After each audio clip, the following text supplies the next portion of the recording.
Uma vergonha, senhor presidente, o que estamos observando desde o último sábado.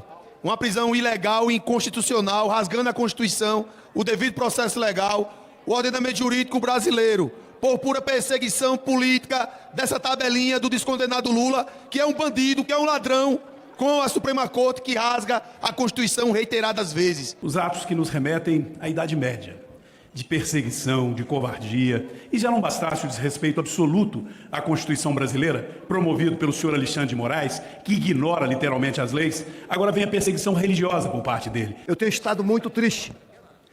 Aliás, o Brasil tem estado muito triste.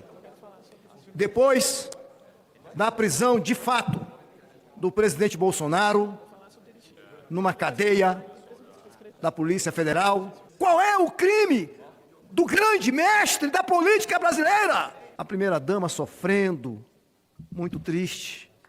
É muita pena, gente. Só não vê quem não quer. Uma família inteira sofrendo por uma prisão que consideramos injusta. Que Alexandre de Moraes está paranoico. Ele está paranoico, Alexandre de Moraes. Provo e comprovo.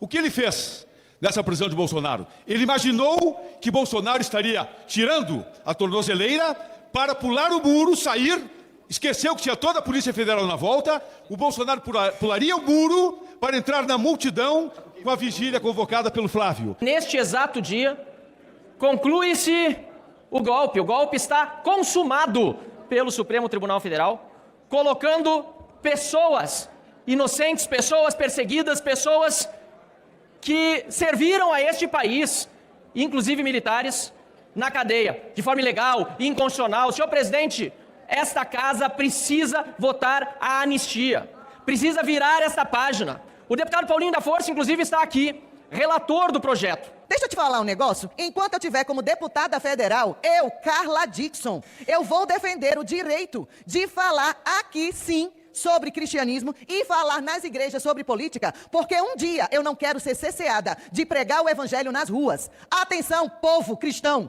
do Brasil. Hoje te calam dentro das igrejas, amanhã te calarão nas ruas. Prestem atenção a esse precedente perigoso que foi aberto esse final de semana por Alexandre.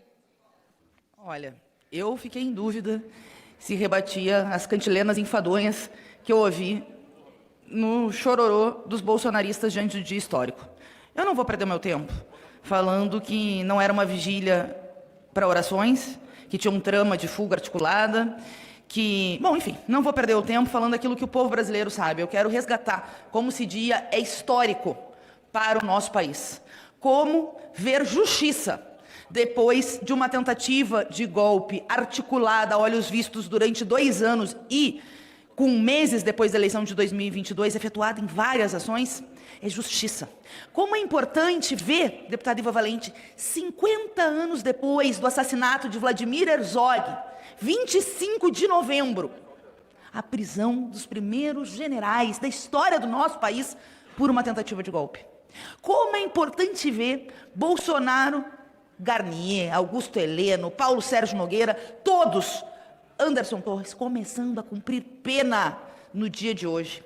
Isso é uma vitória enorme das resistências democráticas. Eles não foram julgados, o caso Bolsonaro, pelas milhares de vítimas no Covid.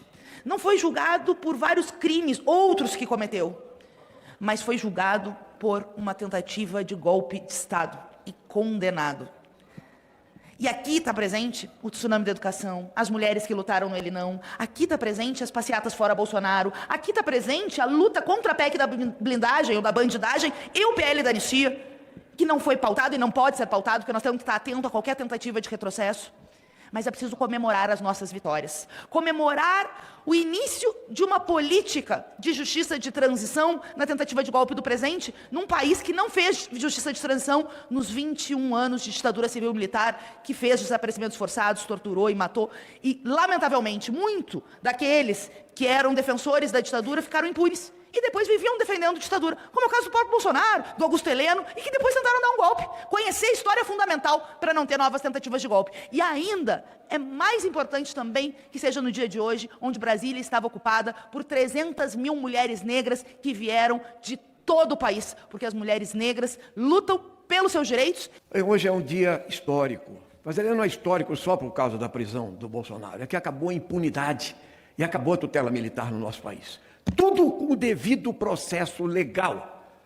Agora, governo mais patético do que o do Bolsonaro, a história do Brasil não vai viver. Se você relembra as frases do Bolsonaro na pandemia, no atentado à democracia, no deboche aos valores democráticos, no atentado às mulheres, aos negros, você fala, como pôde esta figura execrável, abominável, odiosa, nefanda, deplorável, ter governado 4 anos o Brasil, através de fake news? Isso acabou. Está falando aqui quem lutou contra a ditadura 21 anos.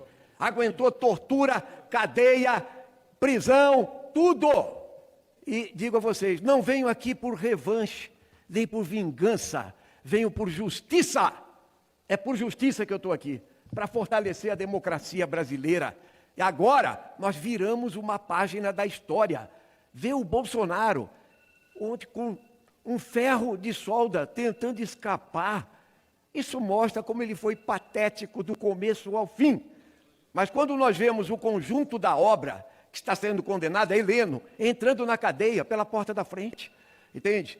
Paulo Sérgio, Garnier, essa gente toda conspirou para acabar com a democracia brasileira, defenderam tortura e ditadura durante todos esses anos e vem falar que tem uma ditadura da toga. Cínicos. Eu acho que a figura mais execrável é ele, o chefe, mas ele tem os seus acólitos, inclusive os generais que lhe deram apoio. É por isso que nesse dia histórico do Brasil, nós temos que entender o significado puro e simples. Construir uma democracia é obra de todo mundo. Quem trai a pátria, entende? Quem sabota a nação, quem só defende os ricos, os latifundiários, não servem para governar o Brasil. Aqui é olho no olho. A vida toda ele defendeu ditaduras. E agora eles vêm com mentiras dia e noite. Viva a democracia brasileira! Abaixo a ditadura, Bolsonaro!